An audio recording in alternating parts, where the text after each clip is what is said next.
आप सबको मेरी नमस्ते। मेरा नाम है अजय। मैं इस चैनल में आपको कहानियां सुनाता हूं, कभी तीसरी शक्ति के प्रकोप के बारे में बताता हूं तो कभी देव के चमत्कार किस्से सुनाता हूं। आज लाया हूं मैं इस आर्टिकल का सेकंड पार्ट। अगर आपने फर्स्ट पार्ट नहीं देखा तो ये भी आपको समझ में आने वाला नहीं, इसीलिए मैंने डिस्क्रिप्शन में फर्स्ट पार्ट रख दिया है, पहले आप वो विजिट कर लो। और फर्स्ट पार्ट में मैंने आपको बताया था कि अनिल जी ने नेकी गढ़ी गांव में बड़ा प्यारा सा एक मकान बनाया और ये सपना देखा कि मकान बनाते ही अपने बेटे की शादी भी कर देनी है। और जो दो इनके छोटे बच्चे थे, एक लड़का और एक लड़की, अभी वो बाहर पढ़ाई अपनी पूरी कर रहे थे।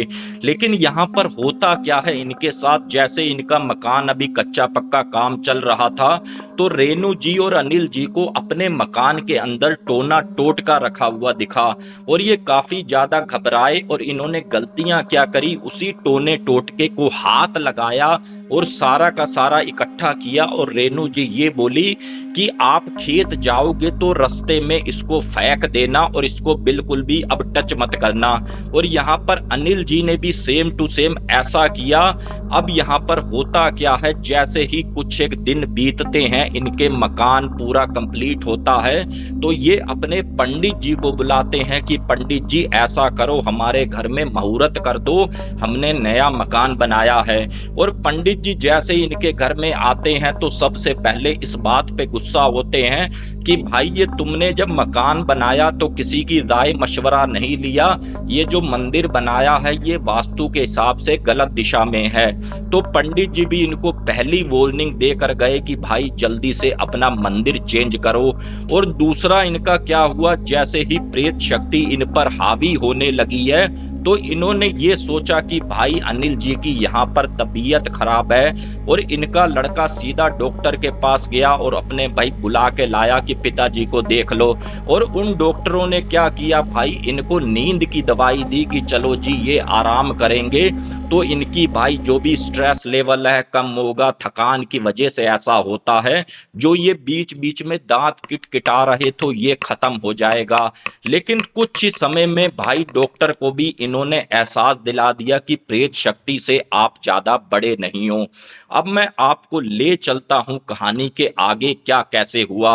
अब यहाँ पर रेनू को भी डाउट होने लगा कि भाई वो टोटके की वजह से तो नहीं, जिसको हमने हाथ लगाया था, सामानों को देखा था कैसे क्या क्या उसमें है, लगता है उसी के वजह से ही हमारे घर में कोई ना कोई विपदा आ गई है। और रेनू जी ने क्या किया, उसी नेकी गढ़ी गांव की दूसरी तीसरी गली में इनकी सहेली भी रहती थी, ये सीधा उनके पास गई हैं तो सारी एक एक उनको बात बताई, ऐसे ऐसे हमारे घर में चल रहा है।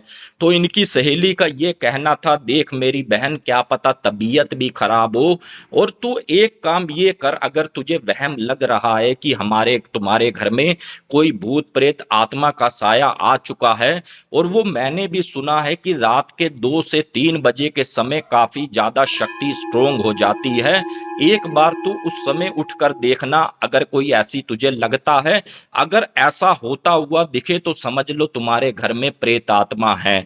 अब यहाँ पर रेनू ने कहा ठीक है और कुछ कोई उपचार ही बता दे। तो इसकी सहेली ने ये कहा कि भाई तुम तो भगवान शंकर के भी काफी ज्यादा भक्त हो, मैंने तो तुम्हें लगभग सोमवार को देखा है, जो नेकी गढ़ी के पार होते मंदिर, तुम तो वहां पर सेवा भी करते हो।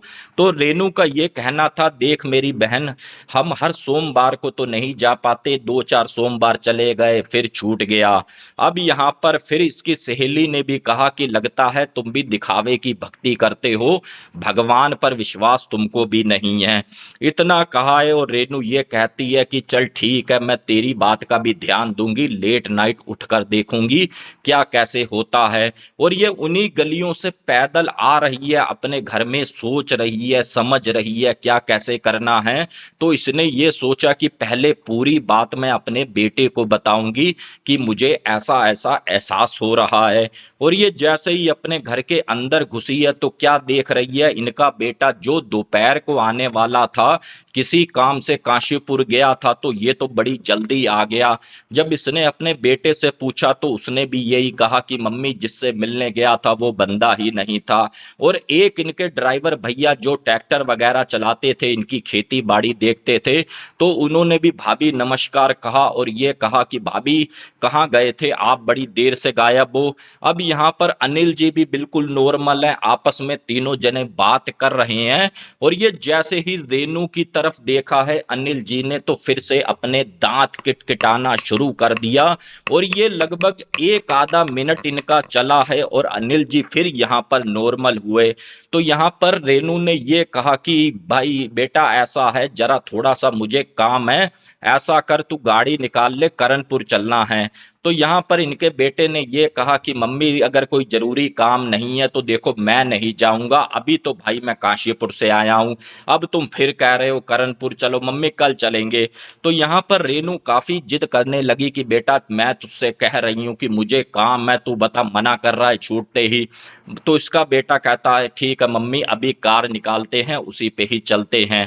यहाँ पर रेनू ने ये कहा कि कार की जरूरत नहीं है, तू बेटा बस बाइक ले ले, अभी अपनों गए लगभग आधे घंटे में अपनों घर वापस आ जाएंगे।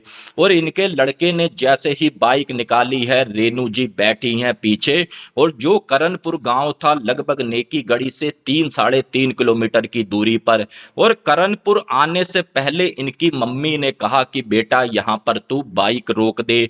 और जैसे ही बाइक रोकी है, इसकी मम्मी गाड़ी से उतरी और एक एक बात बताई कि बेटा मुझे ऐसा लग रहा है कि जैसे तेरे पिताजी पर कोई प्रेत बाधा हो गई है और कोई प्रेत शक्ति लगता है हमारे घर में भी आ गई है। और बेटा हमें ये समझ लो, जो भी प्रेत शक्ति है इसको झूठलाना है, हमने साबित नहीं होने देना कि हमारे घर में ये शक्ति है। अब यहाँ पर इसका बेटा हंसता हुआ बोला कि मम्मी ये सब बकवास की बातें होती हैं, ऐसा कुछ भी नहीं है, चलो मैंने एक बार को आपकी बात मान भी ली, ऐसा होता भी है। तो पंडित जी के कहने पर हमने देखो घर के अंदर हनुमान जी की कितनी बड़ी फोटो लगाई है, और भाई एक कमरे में भी तो मैंने फोटो लगा रखी है, इसके बाद मम्मी कहां से भूत प्रेत आत्मा आने लगे, बस इतनी सी बात करनी थी। तो इसकी मम्मी कहती है बेटा तुझे मैंने जो समझाया है उस बात को समझ। तो यहाँ पर फिर कहता है कि चलो जी मम्मी ठीक है, अब चलते हैं घर। और ये जैसे इसने बाइक घुमाई है और इसने बाइक स्टार्ट कर कर लेकर जाने लगा है, तो इसके कान में हल्की सी आवाज आई जैसे किसी आदमी के बोलने की। और ये जैसे इसने मुड़ कर देखा है तो इसकी मम्मी अभी उसी तिराए के पास खड़ी हुई हैं। और ये इसने ये सोचा लड़के ने कि भाई बाइक पर मुझे एहसास हुआ है कोई बैठा है, लेकिन भाई ये सब था तो था क्या, कहीं ऐसा तो नहीं हमारे घर में सच में कोई प्रेत शक्ति का वास हो गया है। हमारी मम्मी की बात पूरी सही है, लेकिन चलो कोई बात नहीं, मैं एहसास नहीं होने दूंगा। और ये लड़का फिर से बाइक घुमाता है, इसकी मम्मी बैठती है बाइक पर, और जो असर अभी इसके पापा पर चल रहा था घर के अंदर के प्रेत का, लेकिन एक प्रेत तो बाहर भी इनके साथ हो लिया था, जो बाहर से इनके पूरे मकान की चौकीदारी कर रहा था। इसकी मम्मी जैसे ही बैठी हैं और हल्का सा बाइक चली है, इसकी मम्मी यहाँ पर काफी क्रिपी स्माइल में हंसने लग गई और ये एहसास करा रही थी जैसे किसी के मजाक उड़ाने पर हम लोग हंसते हैं।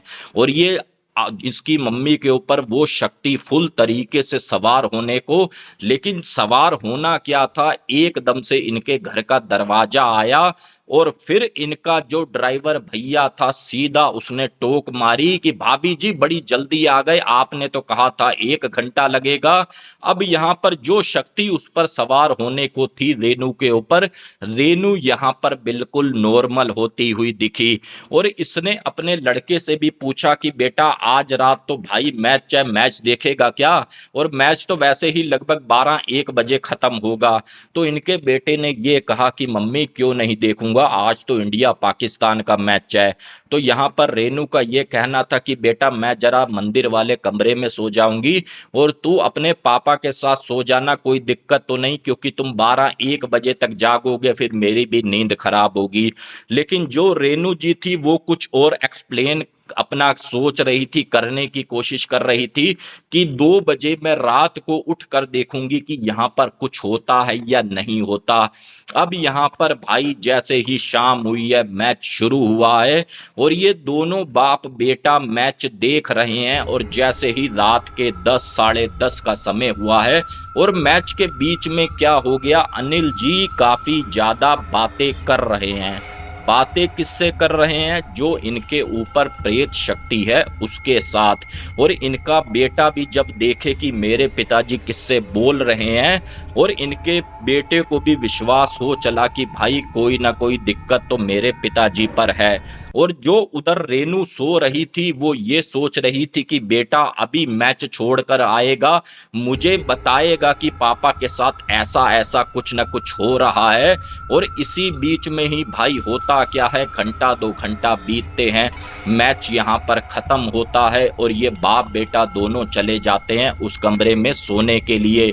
और यहाँ पर रेनू इस बात से भी काफी ज्यादा कॉन्फिडेंस में थी कि मैं तो भाई मंदिर वाले कमरे में सो रही हूँ, इस कमरे में तो हिम्मत नहीं है कि कोई प्रेत शक्ति आएगी या मेरा कुछ बुरा कर लेगी। लेकिन प्रेत शक्ति भी भाई बहुत अपना दिमाग की तेज होती है, वो ये सोचती हैं कि अगर हम अंदर नहीं आ सकते तो हम तुमको बाहर तो बुला सकते हैं। और जैसे ही 2 बजे हैं, ये दोनों जने सो रहे हैं और ठीक इनके किचन से काफी स्पीड की तेज की आवाज आती है, बर्तन बिल्कुल जमीन पर गिरने की। और ये आवाज इतनी तेज थी, जो इनके ड्राइवर भैया थे उसको एक पीछे कमरा दे रखा था, वो भी उठकर आते हैं और ये कहते हैं कि भाभी जी क्या हो गया, सब ठीक है, कुछ दिक्कत तो नहीं है, इतनी तेज आवाज आई है। तो इन्होंने खिड़की से ही जवाब दिया कि भैया सो जाओ, कोई दिक्कत नहीं है, लगता है किचन में भाई बर्तन थे वो गिर गए, उनकी आवाज है। और इन्होंने क्या किया है भाई, अपने किचन की लाइट जलाई और बर्तन वगैरह अपने उठाकर रख रही थी। और जो किचन की हल्की लाइट 0 वाट का बल्ब, बरामदे में भी 0 वाट का बल्ब, लेकिन रेनू जी की नजर थी ठीक उसी कमरे में जहां पर ये सोती थी आज इसका बेटा इसके पति के बराबर में सो रहा है। अब ये क्या देखती है, बर्तन रखते रखते एकदम से उसकी नजर जैसे ही कमरे की तरफ पड़ी है तो हाँ सच में कोई ना कोई साया इसको खड़ा हुआ दिखा। और ये डर रही है, लेकिन भाई अपनी सहेली की बात पर भी गौर कर रही है कि उसने कहा कि तू डरना मत, तू बस पूरा खेल देखना क्या कैसे होता है। और इधर इसके आंसू भी गिर रहे हैं कि हमारे परिवार के साथ ये सब क्या चल रहा है।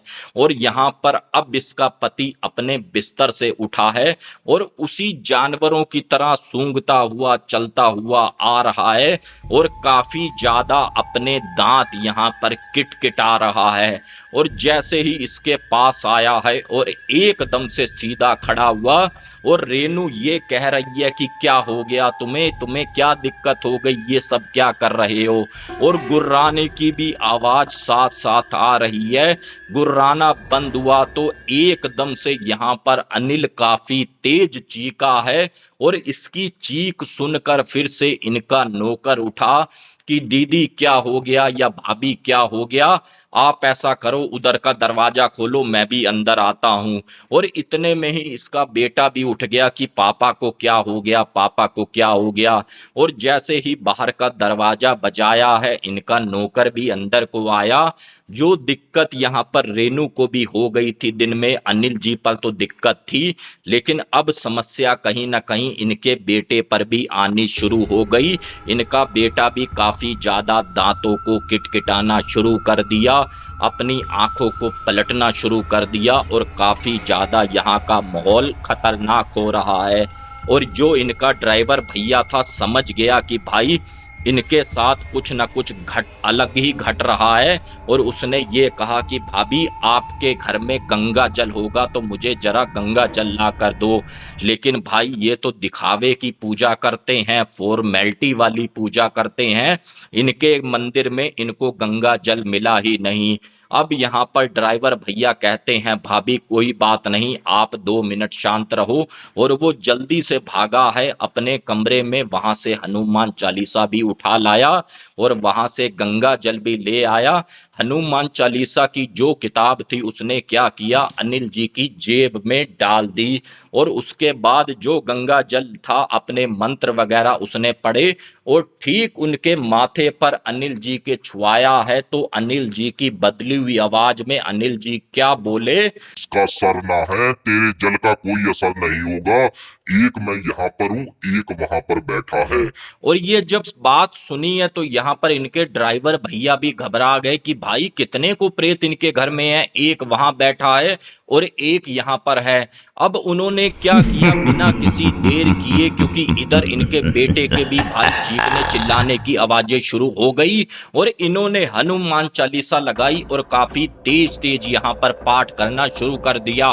कुछ देर यहाँ पर नॉर्मल हो और फिर वैसी एक्टिविटी होना शुरू हो गई और जो इनके एक दो अगल बगल के पड़ोसी थे तो उन्होंने ये सोचा कि भाई इनके घर ये मामला क्या चल रहा है जो इतनी लेट नाइट भाई ये हनुमान चालीसा का पाठ कर रहे हैं। और ये जैसे इनके पड़ोसियों ने आकर इनका दरवाजा बजाया है और ड्राइवर भैया ने हनुमान चालीसा का पाठ करते करते ही दरवाजा खोला और फिर इनके सामने हनुमान चालीसा का पाठ करना शुरू कर दिया।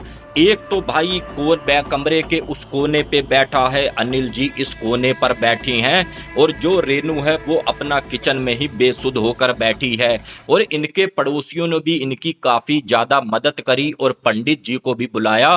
पंडित जी ने कुछ अपनी तरफ से यहाँ पर मंत्र जाप किए तो ये तीनों के तीनों हुए नॉर्मल। तो पंडित जी ने इनको एक ही बात कही कि देखो यहाँ से काशीपुर तुम जाओ, वहां पर एक काफी तगड़े भगत हैं जो इस तरीके के उतारे भी करना जानते हैं, बिना किसी देर गवाए बेटा तू इनको लेकर जा।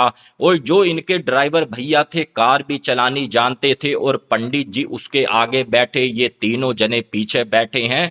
और जैसे ही उस भगत जी के पास गए हैं तो भगत जी ने जब तीनों को देखा और ये कहा कि इन पर प्रेत की मार एक तरफ से नहीं, इन पर प्रेत की मार दो तरफ से है, क्योंकि इन्होंने जिस टोने टोटके को फेंका था तो उसके बाद फिर से वहां पर टोने टोटके को चेक भी करने के लिए गए थे और इस कारण बाहर भी इनके घर के प्रेत है। चलो जी, यहां से मैं इनकी जो भी उतारे की रस्म है वो कर देता हूं, लेकिन पूरी गारंटी नहीं है कि ये यहां से ठीक हो पाएंगे। और एक बार तो इनको हनुमान चालीसा का पाठ लगभग 1 साल तक पूरे परिवार को करना है और उसके साथ ये मेहंदीपुर बालाजी भी इनको जाना पड़ेगा। अब यहाँ पर कुछ है कि ये नॉर्मल होते हैं, जब बात चलती है छोटे बेटे को पता उनकी बिटिया को, वो भी घर में आ जाते हैं, कुछ है कि इनके सगे संबंधी भी आ जाते हैं और इनको लेकर जैसे ही मेहंदीपुर बालाजी जाया जाता है पता चला कि वहां पर कि 7 से 8 प्रेत थे इनके ऊपर, इनके घर के दाएं बाएं। और वहां से भाई जैसे ही प्रेत मुक्त होकर ये आए उस भगत के पास, फिर उसने भाई थोड़ा सा इनके घर का भी ट्रीटमेंट किया कि तुम्हारे साथ कोई ऐसी फिर से प्रेत बाधा ना हो। और यहाँ पर फिर होता क्या है, ये बिल्कुल परिवार बिल्कुल सही हो गया, फिट हो गया, कोई भी इनको दिक्कत नहीं हुई और इन्होंने अपने तीनों बच्चों की बारी बारी अच्छे से शादियां भी कर दी। लेकिन जो इनका बड़ा बेटा है अभी वो उसी में ही है, उसी घर में ही रह रहा है। उसका ये कहना है कि अजय भैया अभी भी हमको कभी कभी एहसास हो जाता है जैसे किसी कोने पर काफी ज्यादा स्मेल आना और कभी कभी ऐसा महसूस होता है कि कोई हमारे बराबर से निकल कर गया। जब हमने फिर से पंडित जी से पूछा तो उनका ये कहना है कि बच्चों अब तुम्हारे घर में कोई भी समस्या ऐसी नहीं है, बेफिक्र होकर तुम रहो। और ये पूरा आर्टिकल किसी और ने नहीं, ये अनिल जी के पोते ने मुझे भेजा है जिसकी एज लगभग 19 से 20 साल हो चुकी है। तो आप आइडिया लगा लो कि ये आर्टिकल 20-25 साल पुराना है। बाकी फ्रेंड्स, ये आपको अगर समझ में आया, पसंद आया तो प्लीज चैनल को सब्सक्राइब करें, प्यारा सा कमेंट करें कि ये स्टोरी आप कहां से देख रहे हैं। बाकी मिलते हैं फिर किसी और न्यू हॉरर स्टोरी में। जय हिंद, जय भारत।